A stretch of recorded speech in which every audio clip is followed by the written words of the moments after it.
Thanks for visiting my reading room. We're going to continue on in Nancy Drew and the Hardy Boys Super Mystery, Danger Overseas. Chapter 14, Frank, A Sea of Secrets. By the time we started back toward our room at the university, I think my face had turned from bright red back to its normal color. I still felt like an idiot, though. Dude, Nancy was totally flirting with you, Joe had said to me as soon as the girls were out of sight. She wasn't flirting, she was teasing me, I muttered. This was not something I wanted to discuss with Joe right now, or ever, in fact. Same thing, man. Didn't you notice the way she took your arm and all? She's into you, Joe insisted. She has a boyfriend already, I pointed out. Anyway, we're just friends. Drop it, all right? If you say so, Joe said, but he gave me a knowing grin. I resisted the urge to smack him on the side of his head. Let's figure out our next moves, I said. I'm going to get in touch with ATAC and pass on everything that we've learned so far, and I'll see if they've dug up any other leads for us. I think I'll go back to the dorm room to do that. Writing long emails on this little phone keypad is too much of a pain. I'm going with you to the room to pick up some supplies. Then I'll head back down to BS&T, Joe said promptly. Whatever happened to Caitlin and Sam, there's some connection to that place. Maybe if I poke around some, I can figure out what it is. What kind of supplies do you need? I asked, puzzled. Joe smirked. Doggy tranquilizers. I'm pretty sure we have some in our ATAC emergency packs. Forewarned is forearmed. I don't want to fight off Rottweilers like you had to. Good plan, I admitted. All right, let's do it. So now here I was, booting up the computer. Joe had just left, taking with him a backpack containing the dog tranquilizers and a few other things that might come in handy, like a high-powered flashlight and a small crowbar. I went online and checked my email. There were 2 messages there from ATAC. The first one simply said that Caitlin Boggs' juvenile arrest had been for shoplifting, as Joe had predicted. No surprise there.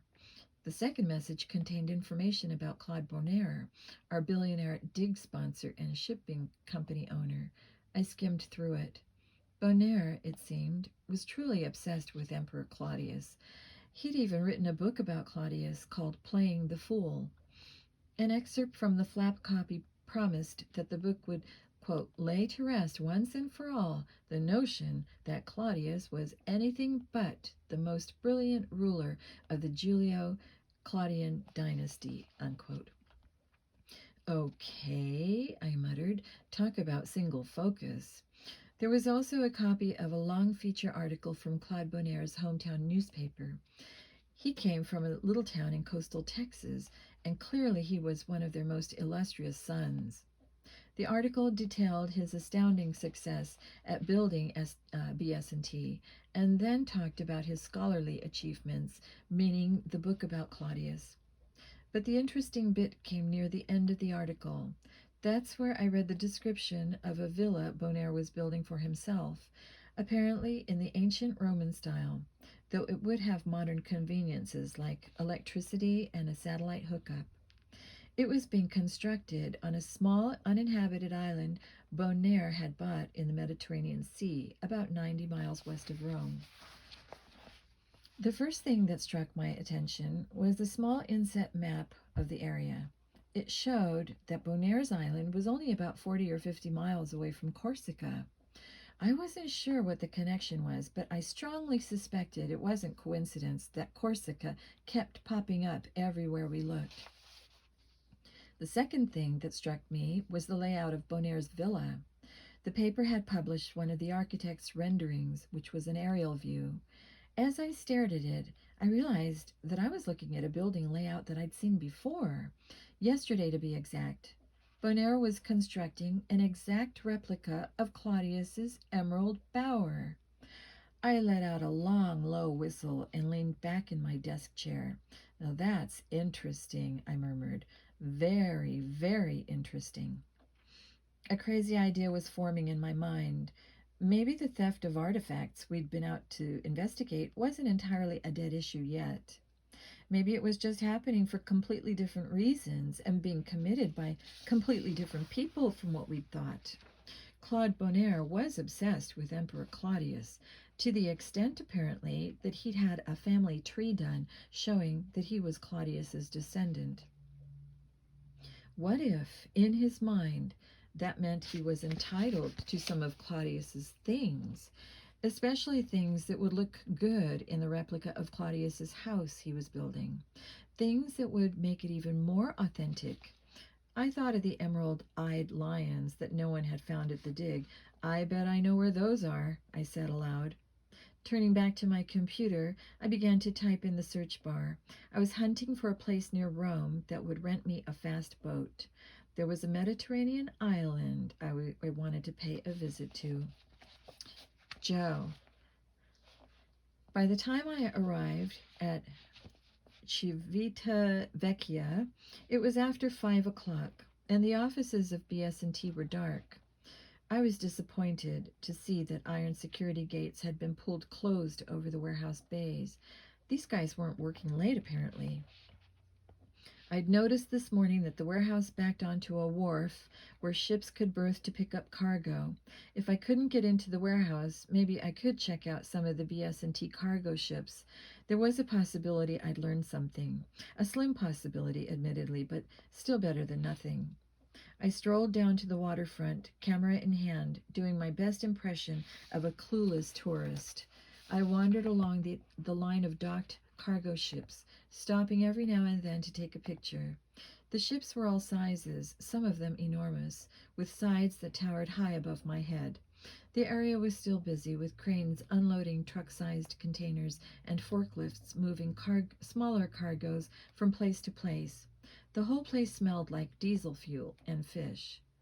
As I walked, I kept an eye out for the BS&T logo. At last, near the end of a pier populated by smaller ships, I spotted it painted on the hull of an elderly-looking vessel with red and black trim. The ship had a raised cabin at the front, with twin stacks that were belching black smoke. A metal gangplank led from the ship to the pier. I checked the ships on either side. Neither was BS&T. This one appeared to be the only one currently docked here, which meant it was my target.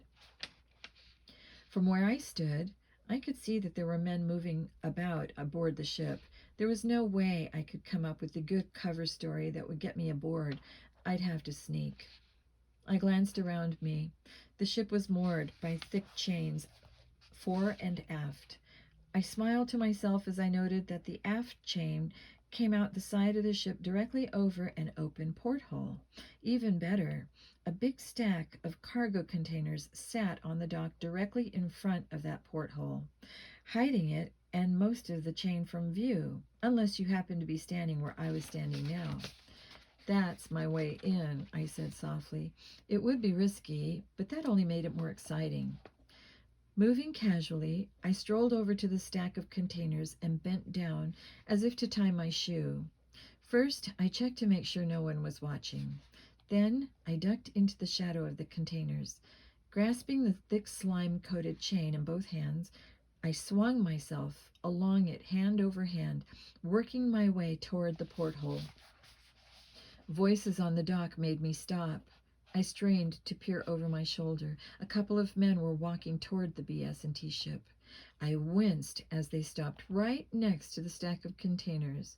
One of them, a guy in dirty jeans and a work shirt, was waving his hands in the air and speaking rapidly to the other, who was wearing fatigues and looking more like a military type than a dock worker. I guess they were having an argument. I rolled my eyes. "Can't we all just get along?" I said under my breath. If either of them happened to look to the side, they'd spot me. I hung my arms, dangling over the water without moving, for what felt like 10 minutes while the two of them argued. Finally, the guy in fatigues threw up his arms and stomped away. The dock worker followed, still haranguing him. Letting out my breath, I continued on my way. My shoulder muscles were burning by the time I got within 3 feet of the side of the ship. Gritting my teeth, I swung my legs up to wrap them around the chain. My plan was to hang by my legs and swing myself in at the open porthole. I dangled there for a moment like a spider on a web, gathering my strength. My head was lower than my feet. Now comes the hard part, I muttered. Taking a deep breath, I let go of the chain with my hands and swung forward, reaching for the lip of the porthole. Missed. As I swung back for a second try, out of the corner of my eye, I spotted something small shooting out of one of my side pockets of the backpack and splashing into the ocean. Oh well, whatever it was, I hoped it wasn't important.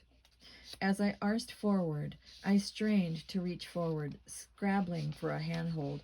My fingers closed on a raised metal sill. Yes, got it, I grunted softly. Holding tight with my left hand, I reached inside as far as I could and grasped a metal bar on the inside of the ship. I pulled myself as far in as I could go, then let go with my legs. For a moment, I hung half in and half out of the porthole. I wriggled forward. The porthole was small, and with my backpack on my back, it seemed for a moment like I wasn't going to be able to squeeze through. But then I gave a mighty heave forward, heard a ripping sound, and felt something give. I slid the rest of the way inside head first. I scrambled quickly to my feet, crouching in a defensive pose in case I'd entered a cabin that was occupied. But as my eyes adjusted to the dimness, I saw that I was alone. I was in what looked like a cargo hold of some kind. Just a big, mostly empty space with stuff stacked at the far end. I couldn't see exactly what it was in the limited light. The whole ship vibrated slightly, and there was a faint, deep rumble that filled the air. The engines must be running, I guessed. I checked my backpack to see what had ripped, but I couldn't find anything. Then, glancing down, I noticed the mangled front pocket of my jeans. Oh, man, I grumbled softly. They were my favorite jeans, too. The nice thing about the engine running was that it would provide good cover for any noises I might make. The bad thing was that I'd have to be extra alert since I probably wouldn't hear anyone coming up behind me. I moved forward slowly, checking frequently over my shoulder. I held my flashlight loosely in one hand and my crowbar in the other. Either one would serve as a weapon if I needed them.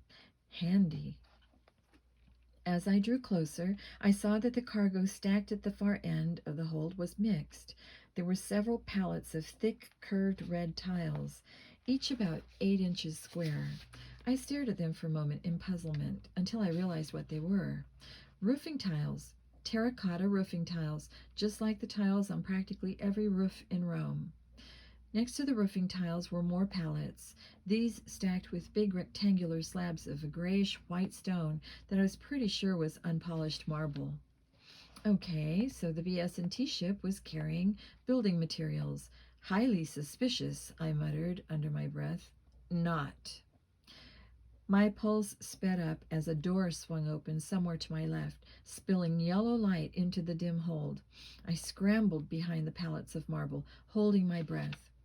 Voices came toward me, and when I peeked through a gap in the pallets, I saw that one of the speakers was my old buddy, the guy in the work shirt from the dock. Fatigues guy was with him again, as well as 2 more people, another guy in fatigues and Joanna Paoli. The 2 fatigues guys were carrying a medium-sized box between them. From what I could make out in the dim light, it looked like high-tech and high security, made of some silvery metal, maybe titanium. It had carry handles on either side. The one in the work shirt was still lecturing, jabbing the air with his finger as he made his point. Joanna had a scowl on her face. Both of the guys in fatigues, I noticed, with sudden intense interest, had the same rectangular patch sewed to the breast of their uniform shirt, a white patch with a black head in silhouette in the middle of it. The Corsican flag again.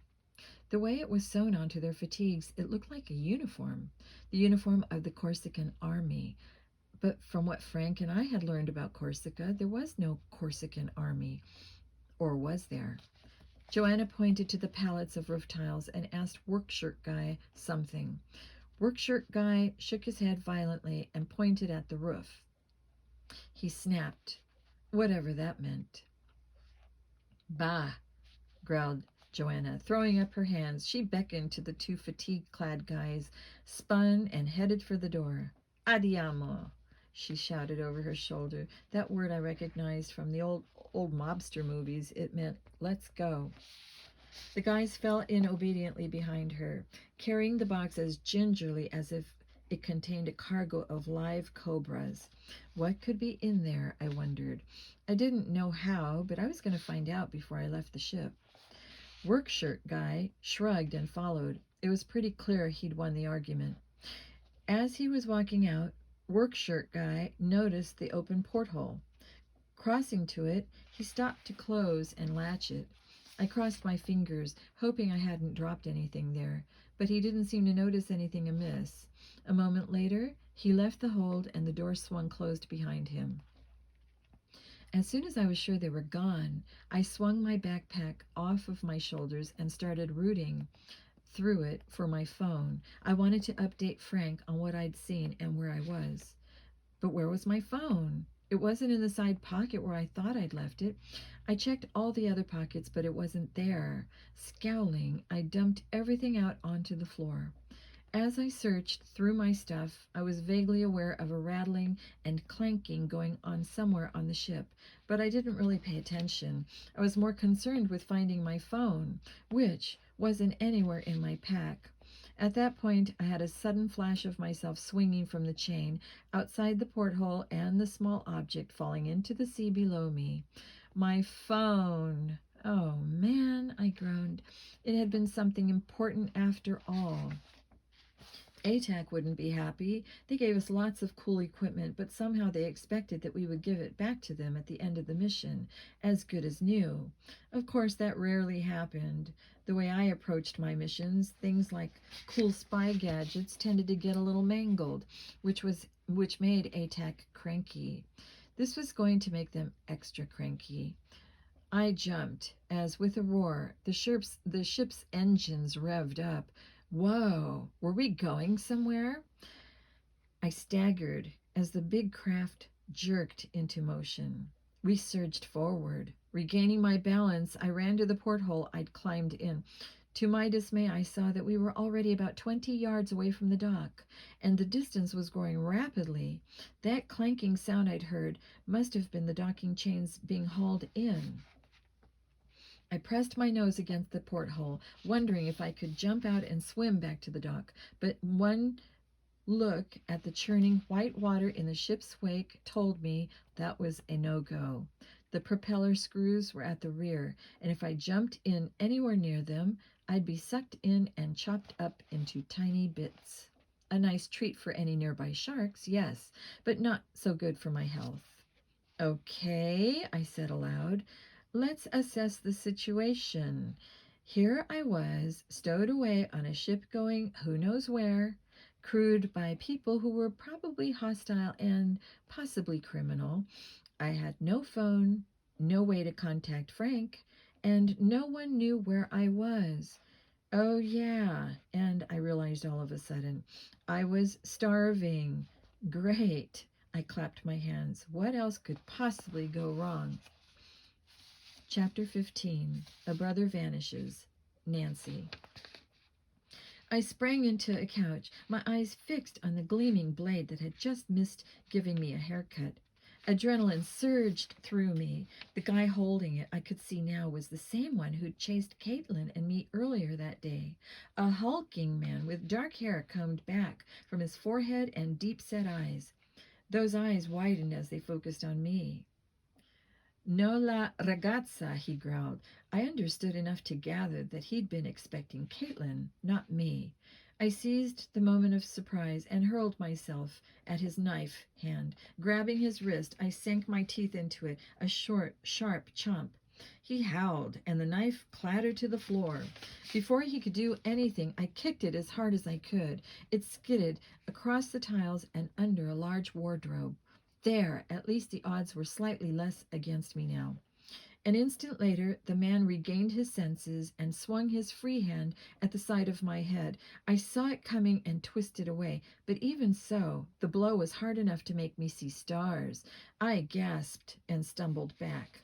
He loomed over me. Dove la ragazza? He demanded. Where is the girl? Con la policía, I lied. With the police. His face twisted in anger, and he lunged for me with his hands outstretched.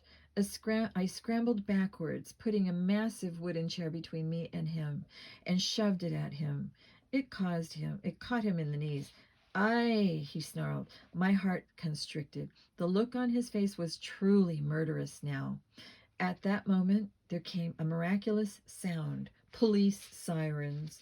They had that funny, tiny tone that European police sirens do, but it was still the most beautiful sound I'd heard in a long time.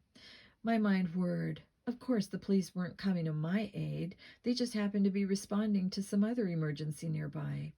A fact the attacker would realize if he waited, but could I make him afraid to wait? My attacker paused, his head raised. Uncertainty warred with anger on his face. La policía, I told him, making my voice as confident as I could. I gave him a taunting smile, though inside I was shaking. He glared at me for a moment. Oh no, did I push him too far? I thought. Then, with a wordless growl, he turned and ran out the door. I hurried to the doorway and saw him careen through Signora Alberti's house. I hoped Caitlin had hidden herself well. I let 2 minutes pass while I caught my breath and waited for my knees to stop shaking. Then I crossed the courtyard. Caitlin, I called, it's safe now. You can come out. Another 2 minutes passed before she finally emerged from the kitchen door. Her eyes grew enormous as she took to my disheveled appearance. Are you okay? She quavered. Mostly, I assured her, though the side of my head throbbed where the goon had hit me. I'd have a bruise for sure. Oh my gosh, Nancy, I can't believe it. They really did come for me, she babbled. Why? What did I do? What did they want? She was on the verge of hysteria. I don't know yet, I said grimly, but I'm absolutely going to find out. There's no way I'm dropping this case now. They messed with the wrong girl. Now that the danger was over, reaction was setting in and I was steaming mad. But what are we going to do now? Where are we going to go? We're not safe anywhere, Caitlin wailed. I paused, realizing she had a point. Maybe we should go to the police. Much as I wanted to see this case through to the end, maybe it was just too dangerous. Then the answer came to me. The bad guys might have thugs with knives, but we had a couple of secret agents with cool spy gadgets on our side. We'll be safe with Frank and Joe, I said. Come on, let's go. By the time we emerged from the metro stop near the university where Frank and Joe were staying, it was fully dark. My head was aching fiercely from the blow I'd taken, and Caitlin looked white and exhausted. I'd called Frank from a payphone to ask if we could come, and he'd given me directions. He was waiting for us by the front gate of the university and ushered us past the security guards and into his dorm. Are you sure you're all right? He asked, handing me a bottle of cold fruit juice. Maybe we should just get you to a hospital to make sure you don't have a concussion. Blows to the head can be serious. I didn't black out, I assured him. I pressed the chilled bottle against the tender spot on my scalp. I'm just tired and in pain, that's all. And I'm really, really mad. Frank studied me with his head cocked. A grin spread across his face. Yeah, I can see that, he said. Caitlin and I filled him in on our afternoon's adventure, and then he brought me up to date on what he and Joe had been doing since lunch. Joe is snooping around BS&T some more. To tell the truth, I'm getting a little worried about him, he said, rubbing the back of his neck. I called his cell phone a couple of times and he hasn't answered. Now, he's not the best at staying in touch, but still, I thought he'd be back by now. He's been gone almost 6 hours. And there's no way you can track him? I asked. I figured ATAC would have given you homing devices with all the gadgets you have. They have, Frank said. Our phones have homing beacons, but they have to be activated to transmit, and Joe's isn't. Maybe that means he's not in trouble, I suggested. I hope so, Frank agreed, but I could see by his eyes that he wasn't totally convinced. Caitlin curled up on Joe's bed and listened silently while Frank and I talked over our case. He told me what he'd learned about Claude Bonaire, the billionaire amateur archaeologist. He showed me the article about Bonaire's replica of the Emerald Bower. I've arranged to rent a speedboat from Civita Vecchia in the morning. I want to go check out this replica, Frank said. The island it's on, is right near here, and it's also close to Corsica, as you can see from the map. I have a feeling that we might find some answers there.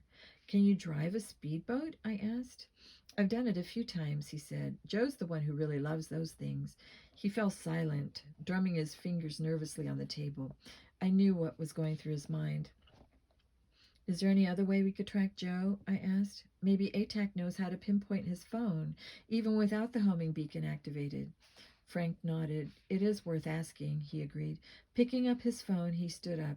Sorry, but I'm going to have to make this call in private, he said. It's one of the strictest rules they have, that they never use our emergency contact number with anyone else is around, when anyone else is around, no matter who. I nodded. It made sense. Frank left the room.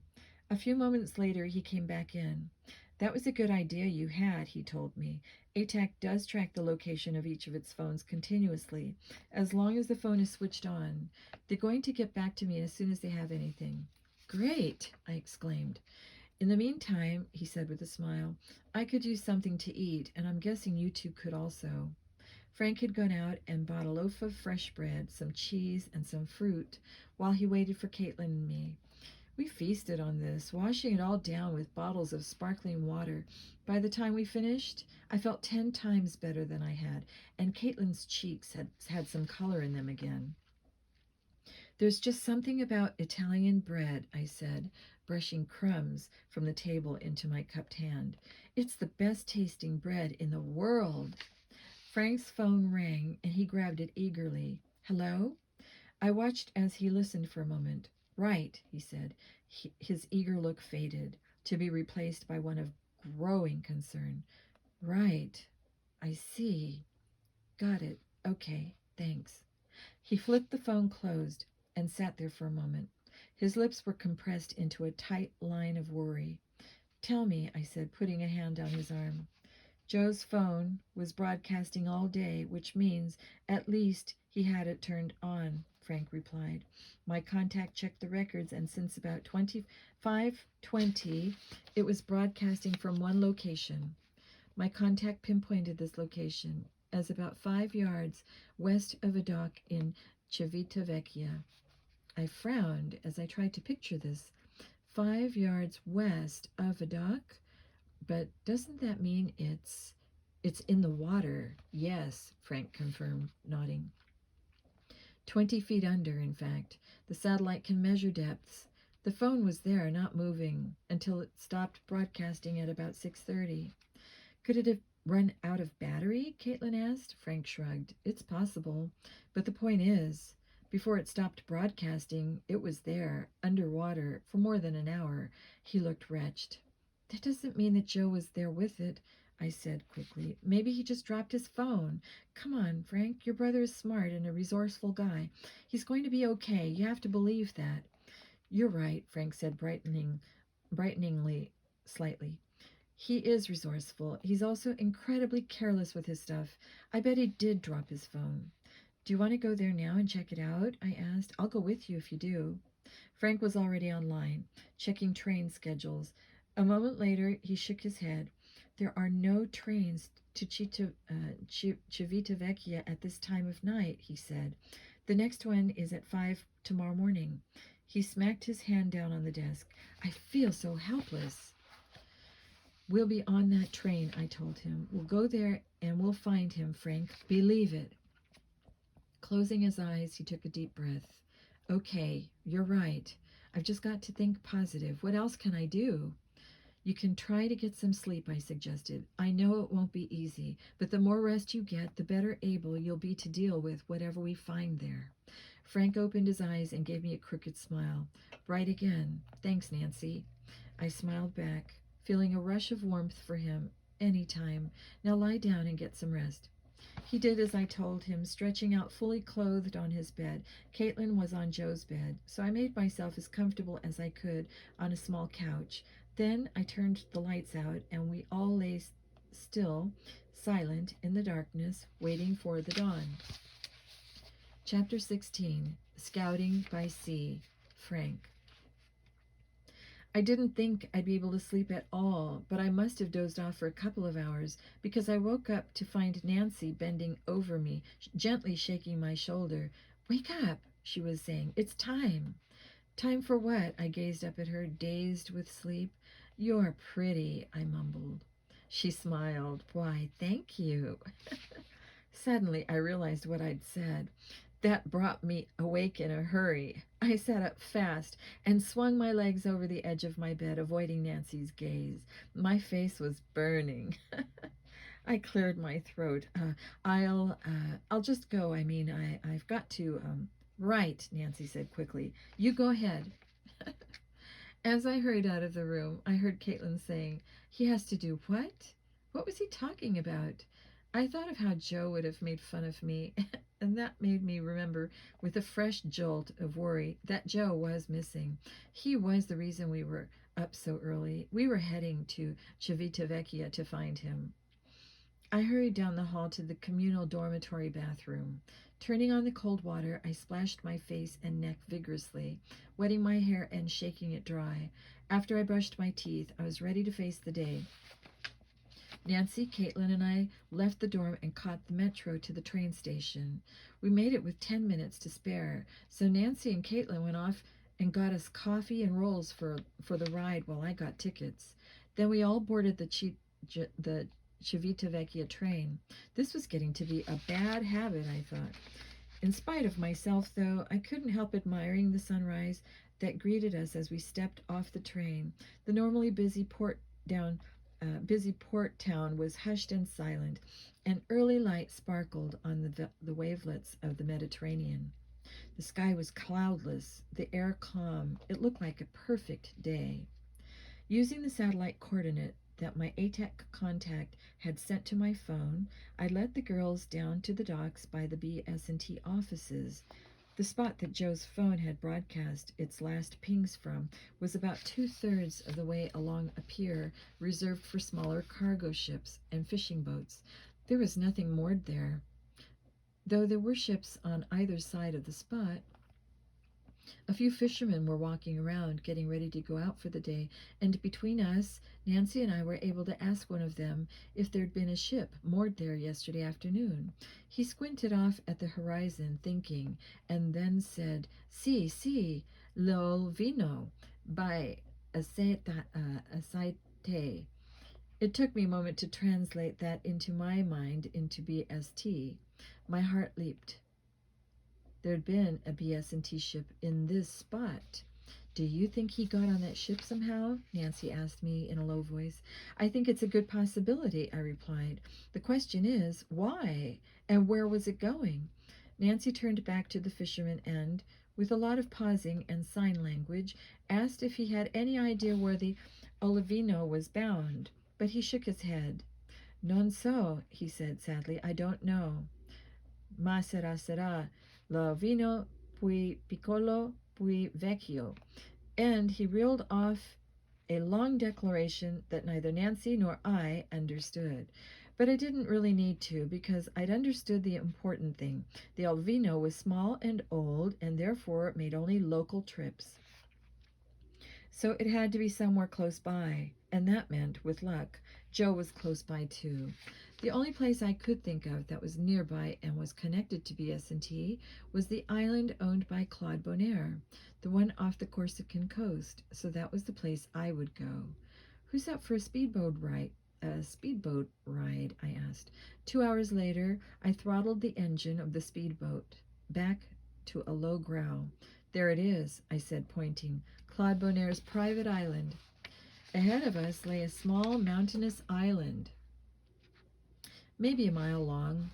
The shore that faced us was a cliff, rising about 50 feet out of the water. Seabirds wheeled at its base, and at the top grew scraggly pines and cypress trees. There was no sign of human habitation. "Are you sure it's the right one?" Nancy asked. We'd passed 2 other small islands in the past 15 minutes. "According to the GPS coordinates that ATAC gave me, this is the one," I replied. I edged the powerful speedboat closer in, keeping the engine low so that as to maintain control. We'd lucked out in getting this boat, or rather, ATAC had been able to pull some strings for us.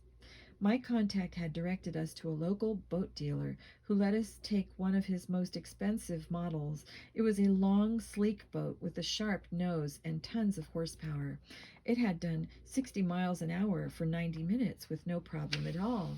And I had a feeling I could have pushed it a lot faster, but I'd wanted to reach the island in one piece. Nancy was studying the satellite photo I'd downloaded onto my laptop. I brought it with me for the day so I could be in fuller contact with ATAC if needed. So far, it was proving to be a wise decision. It looks like there's a decent-sized natural harbor around the north end, she said to me. That's probably where the ship went, if it's here. Let's check it out, I said, turning the nose of the boat around. Why are we going back out to sea? Caitlin asked in a plaintive voice. I was hoping we could go ashore. I don't feel very well. I was about to explain, but Nancy beat me to it. We can't go ashore until we scout out the island and find the safest place to land, she said. We need to stay far out for two reasons. One, we don't know what kind of hidden rocks there might be close inshore. Two, we don't want anyone else who might be on the island to see us and wonder what we're doing snooping around. We need to be far enough away that we don't seem suspicious. Exactly what I would have said. It wasn't the first time today that I'd been struck by how much Nancy and I think alike. Still keeping the engine speed low, I turned the speedboat north and cruised parallel to the shore. Ahead of us, I could see where it curved away to the left. Nancy angled the computer screen so that I could see it and pointed out the angle of the harbor on the photo. See, there's the headland there, and on the other side there's the bay. It looks like there's been some kind of seawall built there. She traced her finger along a white ridge that ran southwest to northwest through the shallow water at the island's north end. Got it. I turned the wheel gently to the left, and the boat curved around the island, leaving a long white wake behind it. I see a ship at a dock in there, Nancy announced, and a moment later, hand me the binoculars, Caitlin. I slowed down as much as I dared while Nancy studied the vessel. From this distance, I could see that it had a brick red hull and with a black stripe and a raised cabin with two smokestacks at the front end. It was moored at a floating dock that ran out a good ways into the little bay. That must be the spot where the water was deep enough that the ship wouldn't run aground. I can't quite make out the name on the side, Nancy said, not taking the binoculars from her eyes. Frank, do you think you can get us in a little closer? I'll try, I said, and I began turning the wheel. Let me see those, Caitlin said suddenly. She snatched the binoculars out of Nancy's grasp so urgently that Nancy barely had time to disentangle her hand from the nylon strap. Hey, Nancy protested. Where's the fire? Caitlin didn't answer. She was gazing intently through the binoculars. A second later, she dropped them with a clatter onto the deck. Her voice was strangled as she said, Turn around. What? I said. Turn around, Caitlin insisted. We have to get out of here. Why? Nancy asked quickly. What's wrong, Caitlin? But Caitlin had gone beyond reason. With a moan of fear, she climbed up onto the cushioned seat of the speedboat.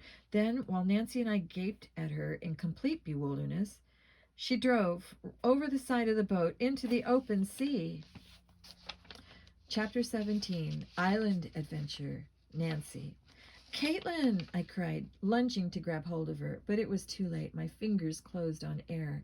Caitlin bobbed up after a moment, already 10 feet behind us. Her face was white and shocked, and her mouth opened soundlessly. A second later, she went under again. Take the wheel, Frank ordered. He was already kicking off his shoes. I'll go after her.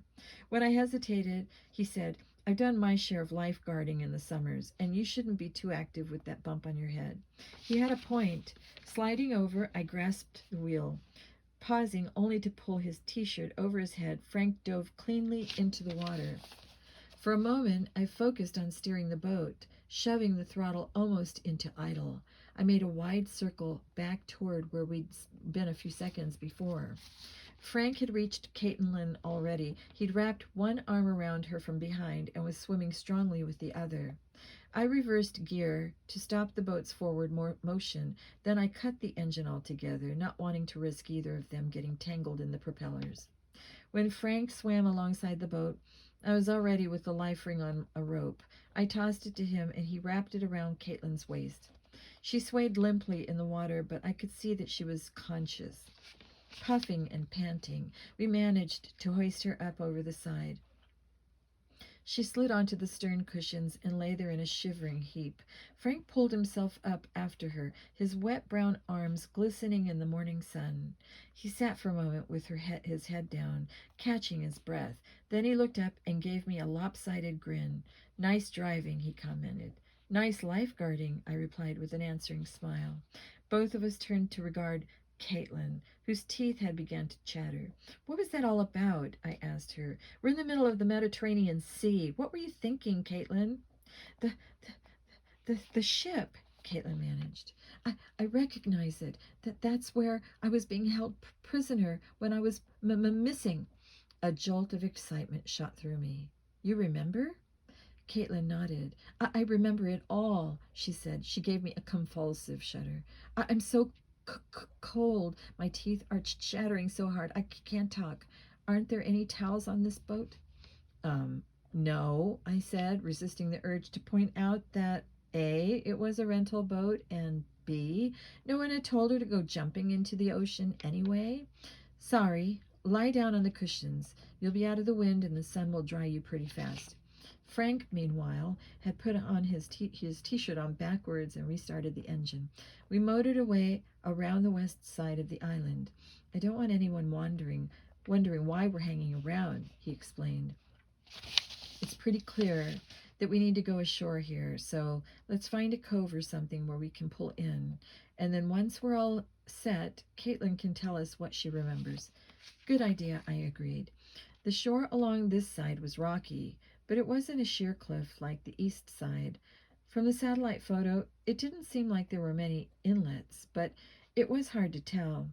I stood in the bow of the boat with the binoculars, scanning the shoreline as Frank drove slowly south. "Hey, what about over there?" I said, pointing at what looked like a dent in the shoreline. Past the rocks, I'd caught a glimpse of what looked like a sandy beach. Frank turned the nose of the boat toward the island, and we guided in. As we got close, he cut the power to almost nothing. I stood at the bow, keeping a sharp eye out for submerged rocks that might rip our hull. "Go left," I called back. "A little more. Now straighten it out. Good. Whoa, hard right." We were about to run onto a sharp rock that I hadn't seen until the last moment. Suddenly, Frank was really good at maneuvering the speedboat, or luckily, Frank was really good at maneuvering the speedboat, and we squeaked by the rock with about an inch to spare. We glided forward through a skinny passage lined with boulders, then under an arch of overhanging trees, and suddenly we were in a beautiful little cove with a sandy bottom. Best of all, it was almost completely hidden, both from above by the canopy of trees and from the sea by its narrow, rocky inlet. "Perfect," Frank said, giving me a high five. I took off my shoes, then jumped over the side into the shallow water with the painter rope in my hand. I waded ashore and tied the rope around a big boulder at the water's edge. Frank was already helping Caitlin over the side. She splashed onto the beach, looking like a half-drowned rat, and sat down in a patch of sun. I sat facing her. "Okay, tell us everything you can," I said. "Who put you in that ship, and why?" Frank added. "It was Joanna Paoli," Caitlin said. She'd finally stopped shivering. "But I have no idea why. I never knew why. All I know is Sam and I went into the BS&T warehouse one night. He'd come to get some crates for the dig, and I was helping him get them. And I wanted to show him something." She gave me a guilty look from under her lashes. "I put aside a crate of stuff that I thought would be easy to take and easy to sell. I tried to talk him into it, but he wouldn't do it. We had, well, kind of a fight, and I started to cry and run off. It wasn't looking. I wasn't looking where I was going, and I guess I went the wrong way, because all of a sudden I came around a corner and there were a bunch of men in army clothes gathered around a bunch of boxes. Army clothes, like what the guys who chased us was wearing? I asked. Caitlin nodded. With that symbol, the black head on the white background. They must be Corsican separatists, Frank said to me. From what I know, there are apparently a few different separatist groups, but none of the ones that are currently active are violent. The last violent separatist group fell apart in the 80s. What happened next? I asked Caitlin. When they saw me, they got really mad, Caitlin replied. They started yelling at me, but they were talking in Italian and I didn't understand. She swallowed hard. Then one of them grabbed me and pulled out a gun. I thought he was going to shoot me. I screamed out, Sam, Sam! After that, I think one of them must have hit me because everything went black for a while. Frank raised his eyebrows. A gun, huh? I have a feeling this group might be planning to bring back the bad old days of separatist violence. Sounds like it, I had to agree. My stomach contracted. What craziness had we gotten ourselves into here? The next thing I remember, I was being carried aboard that ship back there, Caitlin told us. I was tied up and gagged. They took me down below, and Joanna was there in one of the holds. When I first saw her, I thought, oh, it's all been a huge mistake. These scary guys are security guards. She'll tell them I work for her and they'll let me go. But that didn't happen. What did? Frank wanted to know. Joanna didn't even say one word to me, Caitlin said. She just talked to the men. I guess they were telling her how they found me and she was yelling at them. I'm not sure why, but anyway, finally she made them put me down in this dark, wet, smelly place in the very bottom of the ship. Caitlin shivered. That was when I realized that they were probably planning to kill me. There were rats down there, and I could feel them running over my legs in the dark, and they just left me there hour after hour. Sometimes someone would bring me food and water. I don't even know how long I was there. It felt like a year. Her eyes welled up with tears. It was horrible. Wow, it sure was, I said sympathetically. Talk about an ordeal. But you got out somehow, Frank pointed out. Did you escape? Caitlin nodded. The rats actually helped me, she said. One day the men gave me a sandwich with some kind of meat in it, and I took a bit of it and rubbed it onto the ropes that I was tied with. The rats smelled the meat and nibbled the ropes. Once my hands and legs were free, I snuck off the ship. I was on the dock we were at this morning in Civitavecchia, and then I tried to call Sam on his cell phone, and he didn't answer and didn't answer. And I guess I sort of lost it, and then I don't remember anything until I woke up in the Borghese Gardens. I nodded, my thoughts whirling as I processed what Caitlin had just told us. So, the way I see it, I said, thinking aloud, Joanna Paoli and her separatist buddies have been using BS&T as the staging area for whatever violent acts they're planning. It must be pretty easy to smuggle weapons when you control a shipping company. Right, Frank agreed. Caitlin must have walked in on them when they were loading some guns or something like that. They saw her, they panicked, they took her captive so she couldn't go to the police and tell them what she saw. But I didn't see anything, Caitlin protested. I didn't see any guns, just boxes. I have no idea what was in them. It could have been lampshades for all I know. But they couldn't be sure of that, I told her. That's why they grabbed you, and that's why they were trying to get you back. Frank was nodding vigorously. We're on the right track. I can feel it, he said. And this island makes an ideal headquarters for a terrorist group. It's uninhabited, and there are for all off of the authorities' radar, but because of Claude Bonnier's construction project, there's a legitimate reason for lots of boat traffic in and out. And it's close to Corsica. What could be more perfect? I got to my feet. Frank, we have to find out exactly what the separatists are planning, I said urgently. If they're really going to launch some sort of terrorist attack, we have to stop them. We've also got to find my brother, Frank said. He too was on his feet. He's somewhere on this island. I just hope he didn't get captured by the separatists. Let's keep moving, I said. I turned inland, then froze in my tracks as a voice rang out from the trees. We've got you surrounded. Put your hands up on top of your heads and no one will get hurt. Chapter 18, The Final Surprise. Frank. I had a moment of sheer, pulsing adrenaline as I heard the voice telling us to surrender. Then it evaporated, leaving me shaking with reaction. I knew that voice. "Joe!" I yelled, and grinning, his maddening, cocky grin, my younger brother stepped out from the trees. His white t-shirt was smeared with mud, and his jeans were ripped, but he was all in one piece otherwise. "Had you going, didn't I?" he said. "You idiot!" I growled. I couldn't figure out whether I wanted to hug him or strangle him. I was about to tackle you.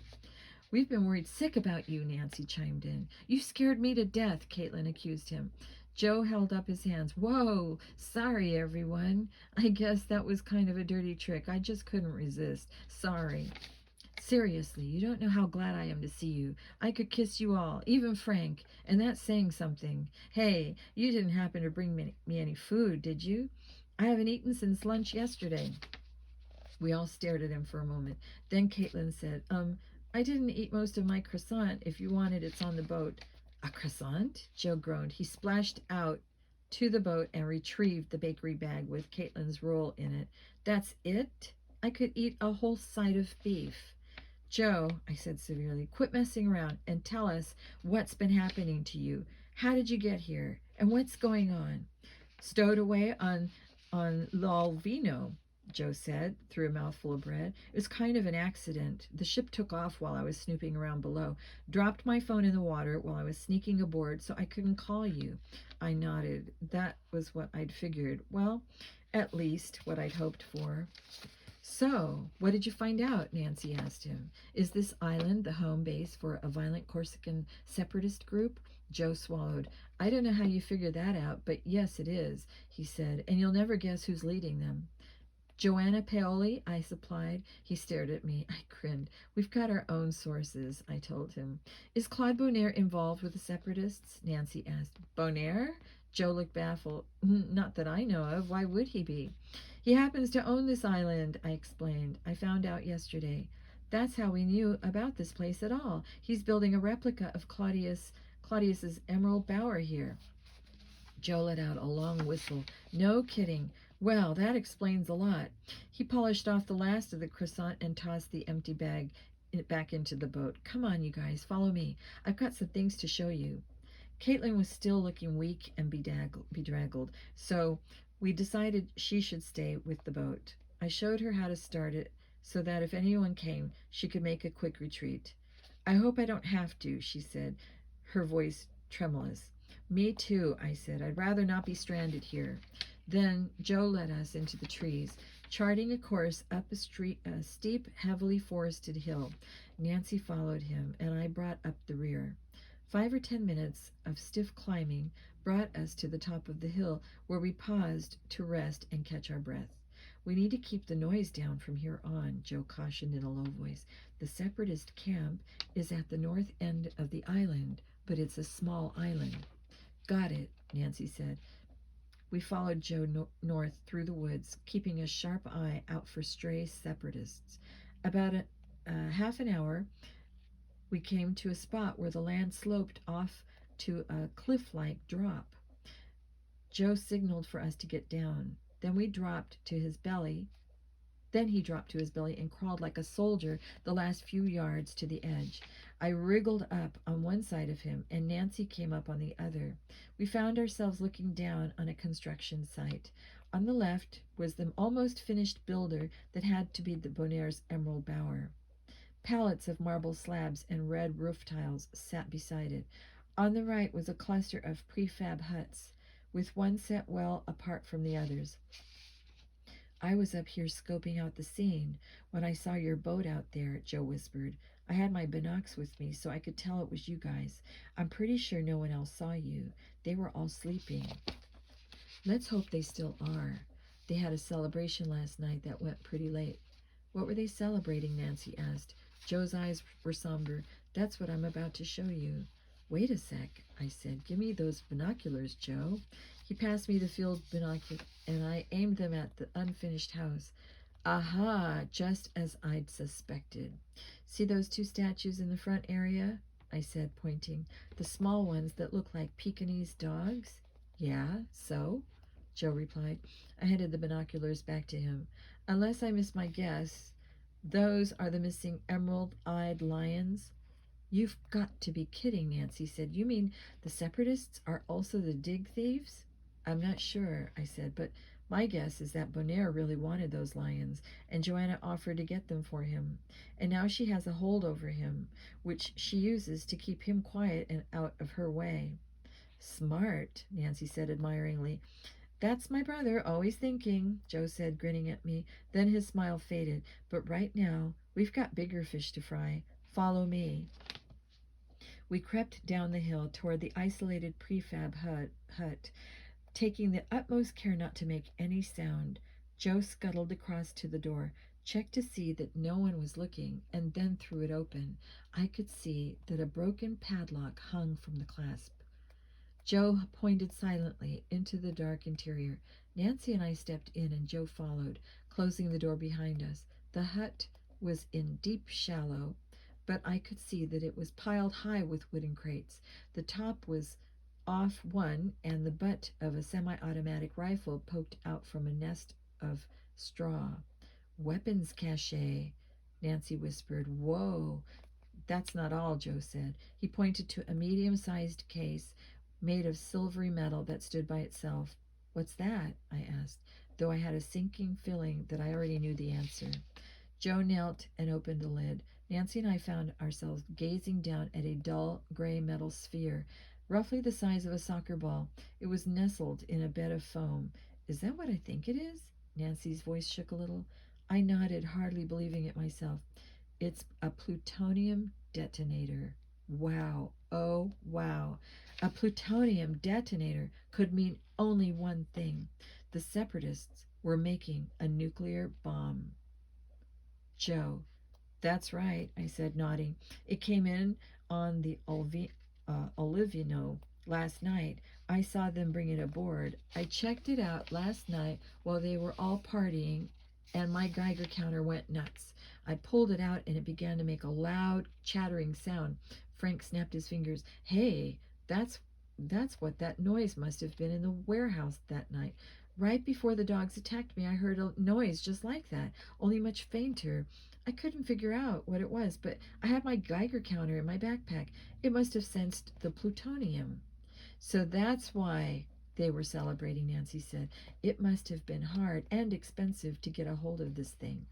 I wonder if they're really planning to use it, Frank mused, or is it just a blackmail tool? Does it matter? I replied, irked. Sometimes Frank is just too detached. Either way, seems to me there's only one thing for us to do. We've got to get this detonator off the island and hand it over to the Italian government. You mean carry it off ourselves? Nancy's blue eyes widened. I've never handled one of those things. What if we accidentally set it off? We won't, Frank assured her. He gave a humorless smile. I've never handled one either. I doubt many people outside the weapons business have, but I've read plenty about them. You need a powerful, conventional explosive to trigger this baby, and that's always stored separately until the bomb is ready to be activated. Hey, not to rush you two or anything, I said, but time's a-wasting here. The Corsicans aren't going to sleep forever. Can we go already? Frank and Nancy exchanged glances. Then Frank nodded. Let's do it. I took the carry handle at the front end of the case, and Frank took the back. The thing was surprisingly heavy, probably about 50 pounds in all. We hefted it and waited while Nancy opened the door. Then we headed out into the sunshine, where I stopped short because facing us, with a dumbfounded look on her face, was Joanna Paoli. But the blank look didn't last long before I could even set the case down. Joanna had reached behind her and pulled an ugly-looking automatic pistol from her waistband. She pointed it at me. Don't move, she said softly. Chapter 19. Run for it, Nancy. The sudden stillness outside warned me that something was wrong. Then I heard a female voice saying, Don't move. I peeked out from the hut. My heart skipped a beat as I saw a young woman with a long black hair and green eyes facing Joe and Frank. She was aiming a gun at Joe, and from the way she held it, I was certain she knew how to use it. I saw her take a deep breath and open her mouth, and I realized she was about to call for backup. I couldn't let that happen. There wasn't time to think. I just grabbed the padlock that was dangling from the hasp of the door, took aim, and threw. Whap!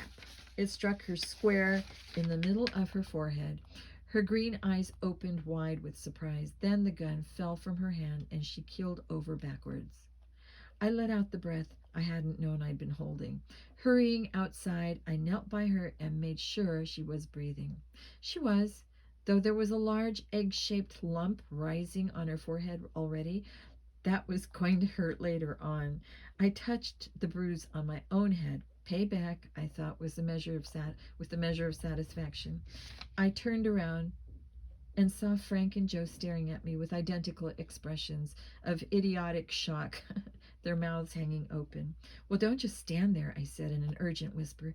Help me get her into the shed before she wakes up. That woke them up.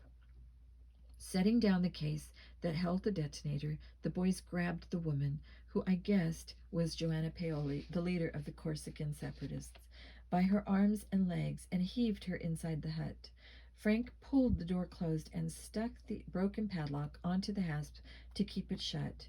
That ought to buy us a couple of minutes, he muttered. Good. Now let's get out of here. As I led the way back up the slope, Joe said, Nancy, with an arm like that, you should be pitching in the major leagues. Seriously, Frank agreed. That was amazing. It was just luck, I said, but I felt a warm glow in my cheeks. Yeah, sure. Just remind me to be on your team if we ever play softball, Joe said. We hurried over the crest of the cliff and into the forest. On this trip, we weren't worrying much about keeping the noise down. We were trying to go fast. It was tough, though, for the Hardy brothers. The case was heavy, and even with the carrying handles, it was an awkward burden.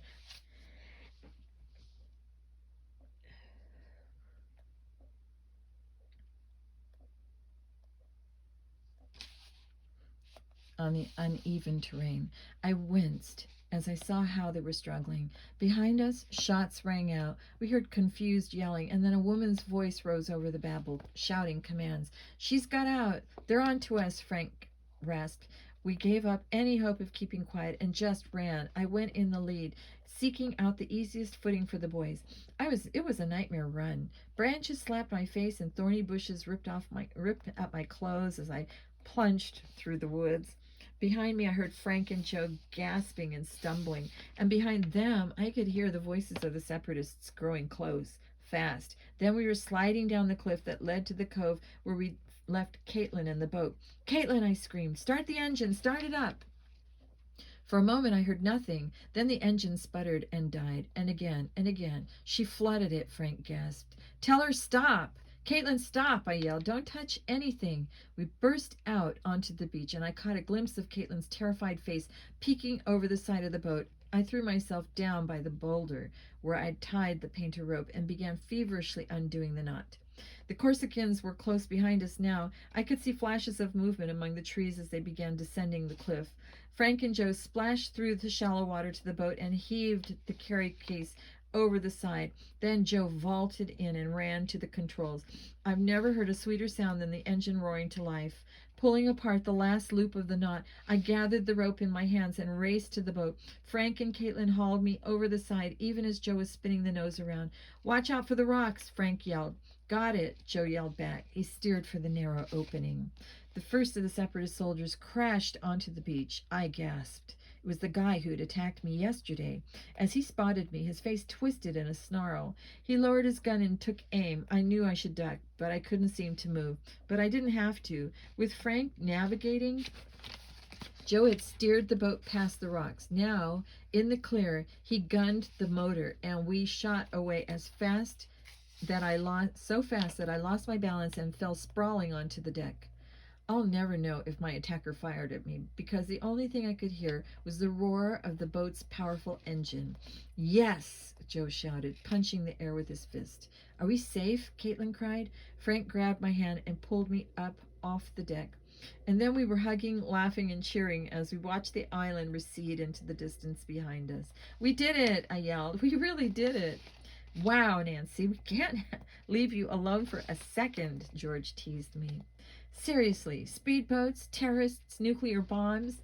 I can't believe the amount of trouble you got into in less than 24 hours away from us, Bess joined in. Hey, it wasn't all my fault, I protested. I nodded toward Joe and Frank, who were seated at the round table in the kitchen of our pensione. These two characters had a lot to do with it.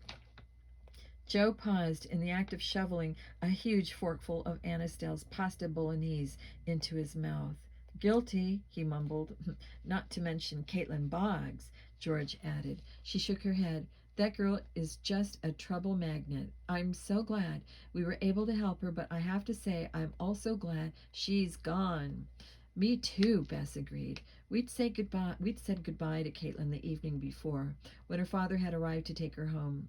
From the way she described him, I'd been expecting a monster, but he turned out to be a pleasant enough man, as far as I could tell. He seemed genuinely concerned about Caitlin. He told me that he'd tried to stay in touch with her over the years, but that his ex-wife had denied him access to her. I hoped that, in time, Caitlin would find some security and peace with him. All that came after our escape from the island, though. First, when we reached the mainland, we'd been met by a huge contingent of military police, thanks to the calls Frank had made from his cell on the way back from the island. They'd taken charge of the bomb detonator and then whisked us off to a nearby army base for debriefing. Simultaneously, an air squad had been sent out to the Separatists' island base, where they'd all been rounded up and their weapons stockpile seized. The only person they hadn't found was Joanna Paoli, the ringleader. Somehow she'd escaped. Also seized were the two emerald-eyed lion statues from Claude Bonnier's villa. Bonnier had been brought in for questioning, though it seemed unlikely that the Italian government would press charges against him. His story was that Joanna Paoli must have stolen the statues without his knowledge, and since she hadn't been caught yet, there was no one to contradict him. What's going to happen with Sam Lewis now? I asked Frank. Did you ever get him to talk? Frank nodded. Once he learned that Caitlin was safe, he was more than willing to tell us everything. His story pretty much fills in the holes in what she told us. That night in the warehouse, Sam was on his way out when he heard Caitlin screaming his name, Joe said, picking up the tale from Frank. He ran back and saw that she was being held by a bunch of men with guns. He didn't know what to do.